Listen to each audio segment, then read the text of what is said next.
Little Red Riding Hood skipped merrily through the woods, her red-hooded cloak bouncing with every step. She was on her way to deliver some bread and wine to her grandmother who was sick. But Little Red was also very hungry, and she began to notice the delectable aromas wafting from the nearby bakery. She stopped to peek in the window and saw all sorts of delicious pastries cooling on the rack.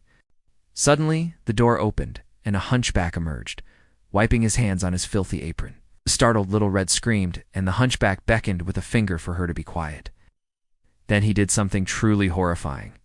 He ripped off his apron, revealing a gruesome, gaping maw lined with sharp, jagged teeth. And with a flick of his wrist, he tossed his apron over his shoulder and disappeared into the crowd. Little Red continued on her way, shaken by what she had just seen. She soon arrived at her grandmother's house and knocked on the door.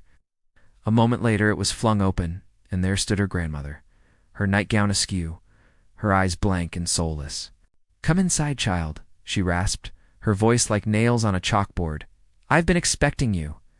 Little Red cautiously entered the house, and the door slammed shut behind her. Her grandmother beckoned from the bedroom, and Little Red followed her. As she approached the bed, she noticed that the covers were tangled and pulled away. And then she saw the most disturbing sight of all, her grandmother's nightgown lying on the pillow, stained and torn. Lolo. Guttural growl echoed through the room, and the blankets were suddenly yanked away, revealing a creature so terrifying that Little Red screamed and stumbled backward. It was her grandmother, or what was left of her. Her skin was stretched taut over her bones. Her eyes burned with an otherworldly fire, and she had teeth, long, sharp teeth like those of a wild animal. The creature lunged, knocking Little Red to the ground. And as she lay there, paralyzed with fear, her own grandmother began to devour her. Her jaws working like a meat grinder, her eyes gleaming with a mixture of hunger and pure, unadulterated evil.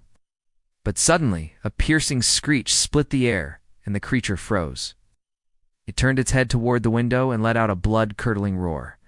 Then, with a final bite, it vanished, leaving only a pool of blood and a single long strand of red hair on Little Red's arm. Outside, the sky was filled with the silhouette of a massive bat against the blood-red moon, and as it flew closer, its eyes, two glowing embers, stared directly at the viewer, promising a night of unimaginable terror. For this was no ordinary bat. It was the devil himself, come to claim Little Red's soul. Now, are you brave enough to click the video on screen and continue the story? Or would you rather stay here forever with me? Please, hurry. The devil is waiting.